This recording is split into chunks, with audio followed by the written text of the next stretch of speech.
Friends, അസ്സാം വലൈക്കും. ഏവർക്കും ദ വേൾഡ് ഓഫ് ഹിസ്റ്ററീസിൻ്റെ യൂസുഫ് നബിയുടെ ചരിത്രത്തിലെ പാർട്ട് 4ലേക്ക് സ്വാഗതം.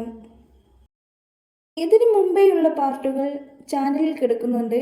എല്ലാവരും ആ വീഡിയോസും കൂടി കണ്ടതിന് ശേഷം മാത്രം നമ്മുടെ വീഡിയോ കാണാൻ ശ്രദ്ധിക്കുക.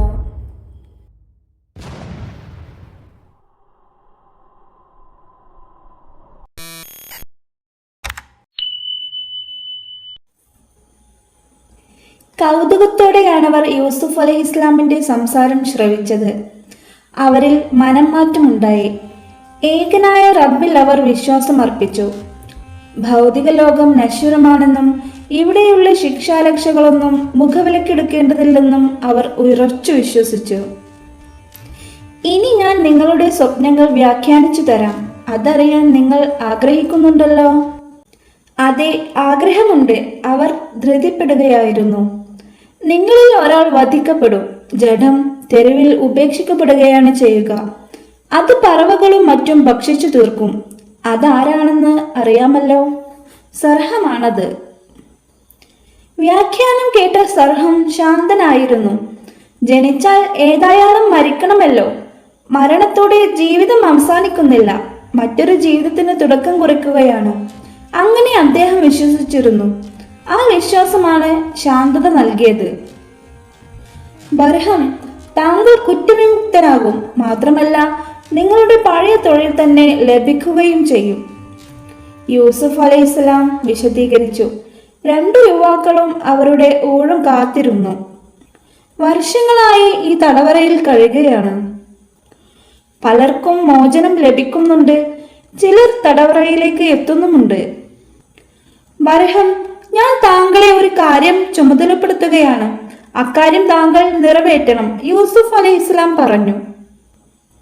ഞാൻ നിറവേറ്റാൻ തയ്യാറാണ്. എന്താണ് കാര്യം? ഞാൻ കുറ്റവാളിയല്ല.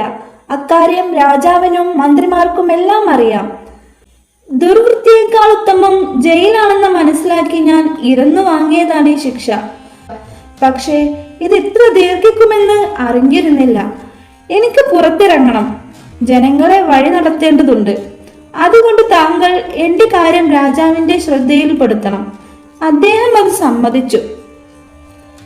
എനിക്ക് സ്വപ്നവ്യാഖ്യാനം അറിയാമെന്നും ജയിൽ മോചനം ആഗ്രഹിക്കുന്നുണ്ടെന്നും രാജാവിനെ അറിയിക്കാനാണ് യൂസുഫ് അലൈഹി ഇസ്ലാം ചുമതലപ്പെടുത്തിയത്. യൂസുഫ് അലൈഹി ഇസ്ലാം പ്രവചിച്ചതുപോലെ കാര്യങ്ങൾ നടന്നു. തടവറയിൽ നിന്നും മോചിതരായവരിൽ ഒരാൾ വധിക്കപ്പെട്ടു. മറ്റേയാൾ പഴയ ജോലിയിൽ തന്നെ നിയമിക്കപ്പെടുകയും ചെയ്തു. ബർഹം ഏറെ സന്തുഷ്ടനാണ്. പഴയ പദവിയും ജോലിയും തിരിച്ചു കിട്ടിയിരിക്കുന്നു. കഴിഞ്ഞതെല്ലാം ഒരു പേക്കിനാവ് പോലെ അദ്ദേഹം അവഗണിച്ചു തള്ളി. തടവറയിലെ കൂട്ടുകാരനും ഏക ആശ്രയവുമായിരുന്ന യൂസുഫ് അലൈഹി ഇസ്ലാമിനെ അദ്ദേഹം മറന്നുപോയി. തന്നെ ഉത്തരവാദിത്തപ്പെടുത്തിയിരുന്ന കാര്യവും വിസ്മരിച്ചുപോയി. അല്ലെങ്കിൽ പിശാച് അതെല്ലാം മറപ്പിച്ചു കളഞ്ഞു എന്ന് വേണം കരുതാൻ. സുഖസമൃദ്ധി കൈവരുമ്പോൾ കഴിഞ്ഞതെല്ലാം മറന്നു പോകൽ മനുഷ്യപ്രകൃതമാണ്. ഭൗതിക ലോകത്തിന്റെ പ്രത്യേകതയാണത്. ആഗ്രഹങ്ങളുടെയും അഭിലാഷത്തിന്റെയും വേലിയേറ്റമാണ് ഇതിന് കാരണമായി തീരാറുള്ളത്. 5 വർഷമായി തടവറയിൽ കഴിയുന്നു. തന്റെ സുഹൃത്തിന്റെ ഇടപെടൽ ഉടനെ ഉണ്ടാകുമായിരിക്കും. എനിക്കും മോചനം സാധ്യമാകും, യൂസുഫ് അലൈഹി ഇസ്ലാം ചിന്തിക്കുകയായിരുന്നു. സുലൈഖയുടെയും പരിവാരങ്ങളുടെയും ആഗമനവും നിലച്ചിരിക്കുകയാണ്. വർഷങ്ങൾ പിന്നെയും 2 കഴിഞ്ഞു. ഒരു ദിവസം രാജാവ് ഒരു സ്വപ്നം കണ്ടു. തടിച്ചു കൊഴുത്ത 7 പശുക്കൾ, മെലിഞ്ഞൊട്ടിയ 7 എണ്ണവും. മെലിഞ്ഞ പശുക്കൾ തടിച്ച പശുക്കളെ തിന്നുകയാണ്. ഞൊടിയിട കൊണ്ട് അവ തിന്നുകഴിഞ്ഞു. ധാന്യങ്ങളായ 7 പച്ചക്കതിരുകൾ, ഉണങ്ങിയ 7 കതിരുകളും. അതായിരുന്നു സ്വപ്നം.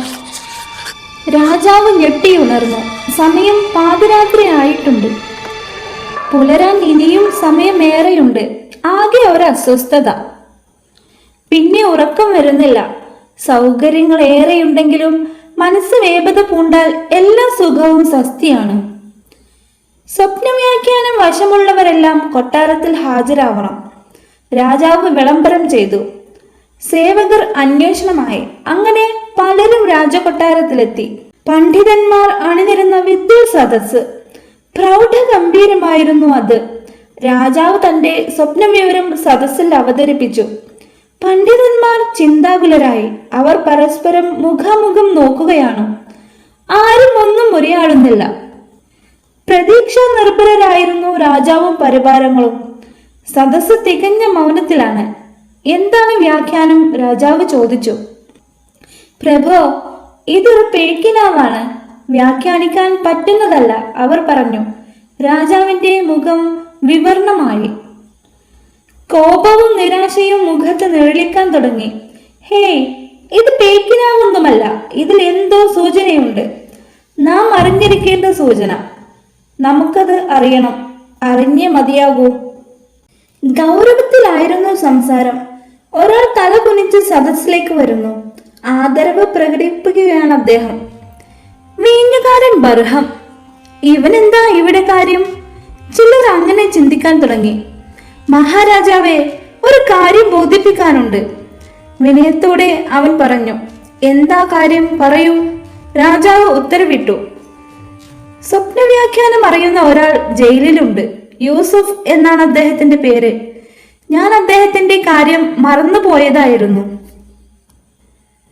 എന്നെ അനുവദിക്കുകയാണെങ്കിൽ ഞാൻ വ്യാഖ്യാനം മനസ്സിലാക്കി വരാം. ഉടൻ തന്നെ രാജാവ് ബർഹമിനെ ജയിലിലേക്ക് അയച്ചു. ബർഹം ജയിലിലെത്തി. യൂസുഫ്, ഞാൻ താങ്കളുടെ കാര്യം മറന്നുപോയി, ക്ഷമയാചിക്കുന്നു. യൂസുഫ് അലൈഹിസ്സലാം ആഗതനെ ആശ്ലേഷിച്ചു. കുശലാന്വേഷണങ്ങൾ നടത്തി. മാന്യമായ ഇടപെടലായിരുന്നു അത്. രാജാവിന്റെ സ്വപ്ന വിവരങ്ങൾ കൈമാറി. തടിച്ച 7 പശുക്കൾ ക്ഷേമകാലത്തെയാണ് സൂചിപ്പിക്കുന്നത്. 7 വർഷക്കാലം ക്ഷേമത്തിലായിരിക്കും. കാർഷികോൽപ്പന്നങ്ങൾ സമൃദ്ധമായി വളരുന്നതാണ്. മെലിഞ്ഞ പശുക്കൾ തുടർന്നു വരുന്ന ക്ഷാമത്തെയാണ് അറിയിക്കുന്നത്. മഴയില്ലാതെ വറുതിയുടെ 7 വർഷം തുടർന്നുണ്ടാകുന്നതാണ്. ക്ഷേമകാലത്ത് ക്ഷാമകാലത്തേക്കുള്ളത് കരുതി വെക്കണമെന്നാണ് ധാന്യക്കതിരുകൾ സൂചന നൽകുന്നത്. ആഗതന് സന്തോഷമായി. അവൻ യാത്ര പറഞ്ഞിറങ്ങി. നിമിഷങ്ങൾ കൊണ്ടാണ് കൊട്ടാരത്തിലെത്തിയത്. രാജാവിനെയും പരിവാരങ്ങളെയും വ്യാഖ്യാനം അറിയിച്ചു. ഹൗ, ആശ്വാസമായി. നല്ല വ്യാഖ്യാനം. ഇങ്ങനെയുള്ളൊരു മഹാത്മാവിനെ തടവിലിടുന്നത് ഭൂഷണമല്ല. എനിക്ക് അദ്ദേഹത്തെ നേരിൽ കാണണം. കൊട്ടാരത്തിൽ അദ്ദേഹത്തെ ഹാജരാക്കൂ. രാജാവ് ഉത്തരവിട്ടു. രാജസേവകർ ജയിലിലെത്തി യൂസുഫ് അലൈഹിസ്സലാമിനെ കൊണ്ടുവരുവാൻ വേണ്ടി. രാജാവിന്റെ സ്വപ്നവും അതിന് യൂസുഫ് അലൈഹിസ്സലാം നൽകിയ വ്യാഖ്യാനവും നാടാകെ അറിഞ്ഞു. നാട്ടുകാർ അത്ഭുത പരതന്ത്രരായി. ആരാണ് യൂസുഫ്? ആളുകൾ പരസ്പരം ചോദിക്കാൻ തുടങ്ങി. അദ്ദേഹം ഒരു മഹാൻ തന്നെയായിരിക്കും. പിന്നെ എങ്ങനെയാണ് അദ്ദേഹം ജയിലിലടക്കപ്പെട്ടത്? കാതോട് കാതോരം എല്ലാ കഥകളും പരസ്യമായി. യൂസുഫ് അലൈഹിസ്സലാമിനെ നേരിൽ കാണണം. എങ്ങനെയാണ് കാണുക? അദ്ദേഹം എവിടെയാണ്? അപ്പോഴാണ് അവർ ആ വിവരം അറിയുന്നത്. രാജകൽപ്പനയുണ്ട്. യൂസുഫിനെ കൊട്ടാരത്തിൽ ഹാജരാക്കാൻ പോകുന്നു. ജനം കൊട്ടാരത്തിലേക്ക് ഒഴുകി. എല്ലാവരുടെയും മനസ്സിലും നാക്കിലും ഒരേ ഒരു നാമം, യൂസുഫ്, യൂസുഫ്. ജയിലിലെ തടവുകാരും ആ വാർത്തയറിഞ്ഞു.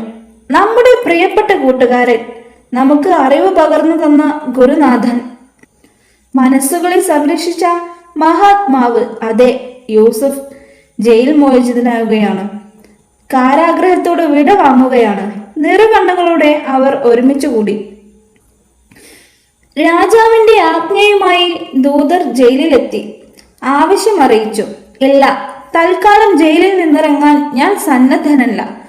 അങ്ങനെയായിരുന്നു യൂസുഫ് അലൈഹിസ്സലാമിന്റെ പ്രതികരണം. ഞാൻ തെറ്റുകാരനല്ല. എന്നെ സംബന്ധിച്ച് ഈജിപ്തിലെ വനിതകൾ പലതും പ്രചരിപ്പിച്ചിട്ടുണ്ട്. അവരെന്നെ നീചകർമ്മത്തിലേക്ക് ക്ഷണിച്ചവരാണ്, തെറ്റിദ്ധരിപ്പിച്ചവരാണ്. ആ തെറ്റിദ്ധാരണ മാറണം. അതിനുശേഷം മതി ജയിൽ മോചനം. യൂസുഫ് അലൈഹിസ്സലാം തന്റെ നിലപാട് വ്യക്തമാക്കി. സൽക്കാരവേളയിൽ കൈമുറിച്ച പെണ്ണുങ്ങൾ, അവർക്ക് എന്തു പറ്റി? അവർ വിചാരണ ചെയ്യപ്പെടണം. സത്യാവസ്ഥ അവർ വെളിപ്പെടുത്തട്ടെ. രാജാവും പരിവാരങ്ങളും ആകാംക്ഷയോടെ കാത്തിരിക്കുകയാണ്. കൊട്ടാര പരിസരത്ത് വൻ ജനാവലിയുണ്ട്. അബാലവൃദ്ധം ജനങ്ങൾ അവിടെ സംഗമിച്ചിരിക്കുന്നു. യൂസുഫ് അലൈഹിസ്ലാമിനെ കാണാൻ, അവിടുത്തെ വചനങ്ങൾ കേൾക്കാൻ ദൂതൻ മടങ്ങി വന്നു. കൂടെ യൂസുഫ് അലൈഹിസ്ലാം ഇല്ല. നിരാശ നിറഞ്ഞ നിമിഷങ്ങൾ, സങ്കടവും രോഷവും അവിടെ ഒത്തുചേർന്നു. രാജാവ് സ്ത്രീകളെയെല്ലാം ഒരുമിച്ച് കൂട്ടി. സുലൈഖയുടെ വിരുന്നിൽ സംബന്ധിച്ചവർ, അപവാദം ആഘോഷമാക്കിയവർ, എല്ലാ കഥകൾ എരിവും പുളിയും ചേർത്ത് പ്രചരിപ്പിച്ചവർ, സുലൈഖയും അവരിലുണ്ട്. അവളുടെ ശരീരം മെലിഞ്ഞൊട്ടിയിരിക്കുന്നു. തുടുതുടുത്ത കവിളുകൾ ചുളിവുകൾ വീണിരിക്കുന്നു. ജര ബാധിച്ചതുപോലെ ചുറുചുറുക്കും പ്രസരിപ്പുമെല്ലാം മാഞ്ഞു തുടങ്ങിയിട്ടുണ്ട്. പ്രേമ നൈരാശ്യം അവളെ കാർന്നു തിന്നുകയാണ്. യൂസുഫ് അലൈഹിസ്ലാമിനെ വശീകരിക്കാൻ നിങ്ങൾ കുതന്ത്രം പ്രയോഗിച്ചിരിക്കുന്നു. നിങ്ങളുടെ അവസ്ഥ എന്താണ്? എന്തായിരുന്നു ഉദ്ദേശ്യം? രക്ഷിതാവ് എത്ര പരിശുദ്ധൻ! യൂസുഫിൽ ഞങ്ങൾ യാതൊരു നടപടി ദോഷവും കണ്ടിട്ടില്ല. അദ്ദേഹം ഒരു മഹാമനീഷി തന്നെയാണ്. അദ്ദേഹത്തെ വശീകരിക്കാൻ ഞങ്ങൾ പരമാവധി ശ്രമിച്ചു, പക്ഷേ ഫലിച്ചില്ല. ആ സ്ത്രീകൾ ഏകസ്വരത്തിൽ പറഞ്ഞു. ഉടനെ അസീസിന്റെ ഭാര്യ മുന്നോട്ട് വന്നു. ഇപ്പോൾ സത്യം വെളിപ്പെട്ടിരിക്കുന്നു. ഞാനാണ് അദ്ദേഹത്തെ വശീകരിക്കാൻ കുതന്ത്രം പ്രയോഗിച്ചത്. നിശ്ചയം അദ്ദേഹം സത്യസന്ധരിൽപ്പെട്ടവനാകുന്നു. ഹോ, ഇത് പറഞ്ഞു തീർന്നപ്പോൾ വല്ലാത്തൊരാശ്വാസം. സുലൈഖ ആശ്വാസത്തിന്റെ നിശ്വാസനം അയച്ചു. മനസ്സിലുള്ളതെല്ലാം പറഞ്ഞു തീർക്കാൻ ഒരു അവസരം ലഭിച്ചതിൽ സന്തോഷിച്ചു. യൂസുഫ് അലൈഹിസ്ലാമിൽ കുറ്റം ചുമത്തി ജയിലിലടച്ചതിൽ സുലൈഖയ്ക്ക് ഖിന്നതയുണ്ടായിരുന്നു, കുറ്റബോധമുണ്ടായിരുന്നു. നിഷ്കളങ്ക മനസ്സിന്റെ ലക്ഷണമാണത്. വനിതകളുടെ ഈ കുറ്റസമ്മതത്തിന് അസീസും സാക്ഷിയായിരുന്നു. ഇല്ല, എന്റെ സഹധർമ്മിണി എന്നെ വഞ്ചിച്ചിട്ടില്ല. എന്റെ വിശ്വാസം സ്ഥാനത്ത് തന്നെയായിരുന്നു. യൂസുഫ് അലൈഹിസ്ലാം നിരപരാധിയാണ്, സർവജ്ഞനാണ്. എല്ലാവർക്കും അത് ബോധ്യമായി. സ്വപ്നത്തിന്റെ വ്യാഖ്യാനം വിവരിച്ചു തന്നതിന് പകരമായി എനിക്ക് ജയിൽ മോചനം വേണ്ട. പ്രത്യേക കുറ്റവിമുക്തനായതിനാലുള്ള മോചനം, അതാണ് ആവശ്യം. അതിനാണ് സ്ഥായിയായിട്ടുള്ളത്, മാധുര്യമുള്ളത്. യൂസുഫ് അലൈഹിസ്ലാം ആഗ്രഹിച്ചതുപോലെ കാര്യങ്ങൾ നടന്നു. എത്ര ക്ഷണികമായാണ് അന്തരീക്ഷം മാറിയത്! യൂസുഫ് അലൈഹിസ്ലാമിനെ ജയിലിൽ നിന്നും മോചിപ്പിക്കുകയല്ല, കൊട്ടാരത്തിലേക്ക് ആനയിക്കുകയാണ്. രാജകീയ പ്രൗഢിയോടെയാണ് ആനയിക്കുന്നത്. ഒരാഘോഷം പോലെ നാടും നഗരവും ഒരുങ്ങിക്കഴിഞ്ഞു. വഴിയോരങ്ങളിലെല്ലാം തോരണങ്ങൾ തൂക്കി അലങ്കരിച്ചിരിക്കുന്നു. ആഭരണങ്ങളാൽ അലങ്കരിച്ച കുതിരകളും രാജകീയ വസ്ത്രങ്ങളും സജ്ജമാക്കിയിട്ടുണ്ട്. 70 അശ്വഭടന്മാർ ഇറങ്ങിയ ഒരു സംഘമാണ് ജയിൽ പരിസരത്ത് എത്തിയത്. ഏറ്റവും മനോഹരമായ കുതിരയെ യൂസുഫ് അലൈഹിസ്ലാമിന് സഞ്ചരിക്കാനായി രാജാവ് അയച്ചു കൊടുത്തു. ജയിൽ മുതൽ കൊട്ടാരം വരെയുള്ള പാതയോരങ്ങളിൽ ഭടന്മാർ അണിനിരന്നിരുന്നു. ദൗത്യസംഘം തടവറയിലെത്തി യൂസുഫ് അലൈഹിസ്ലാമുമായി സംസാരിച്ചു. യാത്രക്ക് തയ്യാറായി. ജയിൽ വസ്ത്രം മാറ്റി രാജകീയ ഉടയാടയണിഞ്ഞു. വാഹനവും വസ്ത്രവും യൂസുഫ് അലൈഹിസ്ലാമിനായി പ്രത്യേകം തയ്യാറാക്കിയതായിരുന്നു. ജയിലിന്റെ കവാടം. അകത്തേക്ക് കയറുമ്പോൾ അത് ദുഃഖത്തിന്റെ കവാടമാണ്. കുറ്റവാളികൾക്കും അല്ലാത്തവർക്കും മോചനം നേടി പുറത്തേക്കിറങ്ങുമ്പോൾ അത് സന്തോഷത്തിന്റെ കവാടമായി മാറുന്നു. ആ കവാടത്തിൽ യൂസുഫ് അലൈഹിസ്ലാം എഴുതി വെച്ചു, തദ്ദേശീയർക്ക് മനസ്സിലാകുന്ന ഹിബ്രു ഭാഷയിൽ, ഇത് പരീക്ഷണങ്ങളുടെ വീട്, ജീവിച്ചിരിക്കുന്നവരുടെ കുഴിമാടം, എതിരാളികളുടെ പീഡന സംവിധാനം, സഹതടവുകാരുടെ സ്നേഹാനുഭവം. ജയിലിലെ കൂട്ടുകാരോട് യാത്ര പറഞ്ഞു. അവർ കണ്ണീർ പൊഴിക്കുകയുണ്ടായിരുന്നു. വിട, ഇത്രയും നാൾ ചെലവഴിച്ച കാരാഗ്രഹത്തിനോട് വിട. വസ്ത്രം ധരിച്ച് തലപ്പാവണിഞ്ഞ് കുതിരപ്പുറത്ത് കയറി യാത്രയായി. പട്ടാളക്കാർ അഭിവാദ്യങ്ങൾ അർപ്പിച്ചു. കുതിരപ്പുറത്ത് സഞ്ചരിക്കുന്ന രാജകുമാരനെ ജനങ്ങൾ കൗതുകത്തോടെ നോക്കി നിന്നു. അല്പസമയത്തിനകം സംഘം കൊട്ടാരത്തിലെത്തി. അല്ലാഹുവേ, നിന്റെ നന്മയാൽ അദ്ദേഹത്തിന്റെ നന്മ ഞാൻ ചോദിക്കുന്നു. നിന്റെ പ്രതാപത്താൽ അദ്ദേഹത്തിന്റെ തിന്മയിൽ നിന്ന് അഭയം തേടുകയും ചെയ്യുന്നു. ഈ പ്രാർത്ഥന ഉരുവിട്ടുകൊണ്ടാണ് യൂസുഫ് അലൈഹിസ്ലാം കൊട്ടാരത്തിൽ പ്രവേശിച്ചത്. തുടർന്ന് രാജാവിന്റെ നന്മയ്ക്ക് വേണ്ടിയും ദുആ ചെയ്തു. രാജാവിനെ കണ്ട മാത്രയിൽ അഭിവാദ്യം അർപ്പിച്ചു. അറബി ഭാഷയിലായിരുന്നു അഭിവാദ്യം. ഇതേതാണ് ഭാഷ? രാജാവ് ചോദിച്ചു. എന്റെ പിതൃവ്യൻ ഇസ്മായിൽ അലൈഹിസ്ലാമിന്റെ ഭാഷയാണിത്. പിന്നീട് ഹിബ്രു ഭാഷയിൽ പ്രാർത്ഥന നടത്തി. ഇത് ഏത് ഭാഷയാണ്? രാജാവ് വീണ്ടും ചോദിച്ചു. ഇതിന്റെ പിതാക്കന്മാരുടെ ഭാഷയാണ്. ധാരാളം ഭാഷകൾ അറിയാമായിരുന്ന രാജാവിന് അറബിയും ഹിബ്രുവും വേണ്ടത്ര വശമില്ലായിരുന്നു. രാജാവ് വ്യത്യസ്ത ഭാഷകളിൽ യൂസുഫ് അലൈഹി ഇസ്ലാമിനോട് സംസാരിച്ചു. ആ ഭാഷകളിലെല്ലാം മറുപടി പറയുകയും ചെയ്തു. രാജാവിന്റെയും പ്രജകളുടെയും അത്ഭുതങ്ങൾക്ക് അതിരുകൾ ഉണ്ടായിരുന്നില്ല. തുടർന്ന് സ്വപ്നത്തിന്റെ വ്യാഖ്യാനം വിശദമാക്കി കൊടുത്തു. വ്യാഖ്യാനം മാത്രമല്ല, സ്വപ്നവും വിവരിക്കുകയായിരുന്നു. താങ്കൾ നൈൽ നദിയുടെ തീരത്തായിരുന്നു. അപ്പോഴാണ് 7 പശുക്കൾ വന്നത്. തടിച്ചു കൊഴുത്തതും അകിടിൽ പാൽ നിറഞ്ഞതുമായിരുന്നു അവ. നദിയിൽ നിന്നാണ് അവ ആഗതനായത്. ഉടനെ മൈതാനിയിൽ നിന്ന് വയറൊട്ടിയ 7 പശുക്കൾ വന്നു. അവയ്ക്ക് കരടിയുടേത് പോലെയുള്ള പല്ലുകൾ ഉണ്ടായിരുന്നു. ആർത്തിയോടെ തടിച്ചു കൊഴുത്ത 7 പശുക്കളെ അവ തിന്നു കളഞ്ഞു. പിന്നെ 7 പച്ചക്കതിർക്കുലകളെയാണ് കണ്ടത്. അത് മനോഹരമായിരുന്നു. തൊട്ടടുത്ത് തന്നെ ഉണങ്ങിയ കതിർക്കുലകളും ഉണ്ടായിരുന്നു. തൽക്ഷണം ഒരു അഗ്നിജ്വാലയുണ്ടായി. പച്ചക്കതിരുകൾ അഗ്നിയായി തീർന്നു. രാജാവ് ആശ്ചര്യഭരിതനായി. അത്ഭുതത്താൽ കണ്ണുകൾ വിടർന്നു. താൻ കണ്ട കിനാവും ഇതിന്റെ വ്യാഖ്യാനവും കൃത്യമായി വിവരിച്ചിരിക്കുകയാണ്. ഇതെങ്ങനെ സാധിക്കുന്നു? എങ്ങനെ പഠിച്ചു? രാജാവ് അന്വേഷിക്കുകയായിരുന്നു. എനിക്ക് ദിവ്യബോധനമായി ലഭിച്ചതാണ്. ജിബ്രീൽ അലൈഹിസ്സലാം എന്ന മലക്ക് മുഖേനയാണ് ബോധനം ലഭിക്കുന്നത്. ജിബ്രീൽ? അതാരാണ്? എനിക്ക് അറിയില്ലല്ലോ, രാജാവ് പറഞ്ഞു. അള്ളാഹു അവന്റെ ദൂതന്മാർക്ക് ദിവ്യ സന്ദേശം എത്തിക്കുന്ന മാലാഖയാണത്. അദൃശ്യകാര്യങ്ങൾ മലക്ക് മുഖേന അള്ളാഹു അറിയിച്ചു കൊടുക്കുന്നു. രാജാവിന്റെ അത്ഭുതം വർദ്ധിച്ചു. യൂസുഫ് അലൈഹി ഇസ്ലാമിന്റെ വാക്കുകൾക്കായി അദ്ദേഹം കാതോർക്കുകയാണ്. വരാനിരിക്കുന്ന ക്ഷാമകാലത്തെ നേരിടാൻ നാം എന്തു ചെയ്യും? രാജാവ് അന്വേഷിച്ചു. അതിന് പരിഹാരമുണ്ട്. കൃഷിഭൂമിയെല്ലാം ഉപയോഗപ്പെടുത്തണം. ജനങ്ങളെല്ലാവരും കൃഷിയിൽ വ്യാപൃതരാവട്ടെ. ആവശ്യം കഴിച്ച് ബാക്കി വരുന്ന ധാന്യങ്ങൾ അതിന്റെ തൊലിയോടും കതിരോടും കൂടി സൂക്ഷിക്കണം. ശരിയായ ആസൂത്രണമുണ്ടെങ്കിലേ വറുതിയിലാക്കാൻ കഴിയുകയുള്ളൂ. ഓരോ കുടുംബത്തെയും സംബന്ധിച്ചുള്ള ശരിയായ വിവരം ഭരണകൂടത്തിൽ ഉണ്ടായിരിക്കണം. എത്ര അംഗങ്ങളുണ്ട്, അവർക്ക് എത്ര അളവിൽ ഭക്ഷണം കൊടുക്കേണ്ടതുണ്ട് തുടങ്ങിയ കണക്കാണ് ഉണ്ടാക്കേണ്ടത്. രാജാവിന് പരിഭ്രമമായി. ഇതെങ്ങനെ സാധ്യമാകും? ആരോട് സഹായം തേടും? താങ്കളെ ഞാൻ സഹായിക്കും, ഒട്ടും ഭയപ്പെടേണ്ടതില്ല. യൂസുഫ് അലൈഹിസ്സലാം രാജാവിനെ സാന്ത്വനപ്പെടുത്തി. യൂസുഫ് അലൈഹിസ്സലാമിന്റെ സംസാരത്തിൽ രാജാവിന് സന്തോഷമായി. ആത്മവിശ്വാസം വർദ്ധിച്ചു. താങ്കളെ ഞാൻ എന്റെ പ്രത്യേകക്കാരിൽ ഉൾപ്പെടുത്തുകയാണ്. ഭരണകാര്യത്തിൽ താങ്കളുടെ സഹായം അനിവാര്യമായിരിക്കുന്നു, രാജാവ് അറിയിച്ചു. രാജാവ് തന്റെ മോതിരം നൽകി അധികാര കൈമാറ്റം നടത്തി. ഉടവാൾ ധരിപ്പിച്ചു.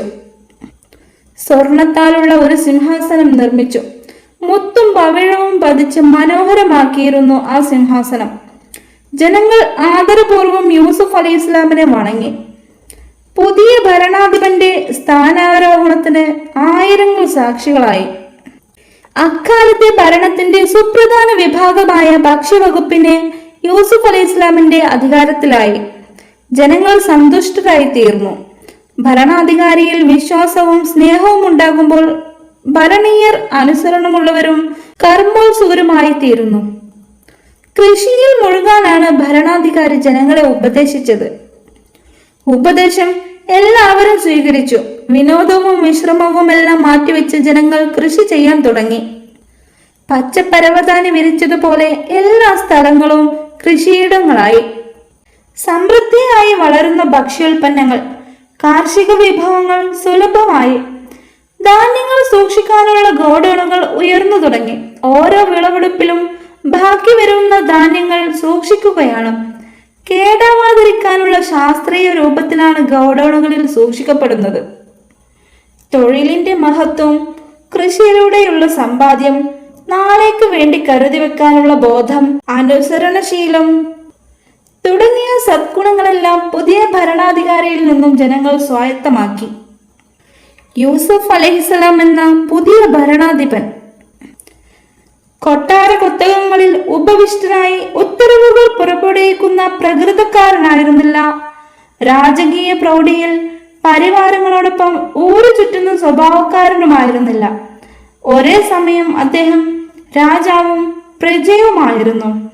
ജനമധ്യേ ജനങ്ങളിൽ ഒരുവനായി സേവന നിരതനായിരുന്നു അദ്ദേഹം. ആവശ്യത്തിനുള്ള മഴ വർഷിച്ചു. നൈൽ നദി പൂർവോപരി ജലനിബിഡമായി. കനാലുകൾ വഴി കൃഷിയിടത്തിലേക്കുള്ള ജലസേചനം സുഗമമായി. അതോടെ രാജ്യം സമ്പൽ സമൃദ്ധമാവുകയായിരുന്നു. രാജ്യഭരണത്തോടൊപ്പം ദീനി പ്രബോധനവും നടന്നു. സത്യമാർഗം സ്വീകരിക്കാൻ ജനങ്ങൾ സ്വമേധയാ മുന്നോട്ട് വരികയായിരുന്നു. ഈജിപ്തിന്റെ സുവർണകാലമാണ് സംജാതമായിരിക്കുന്നത്.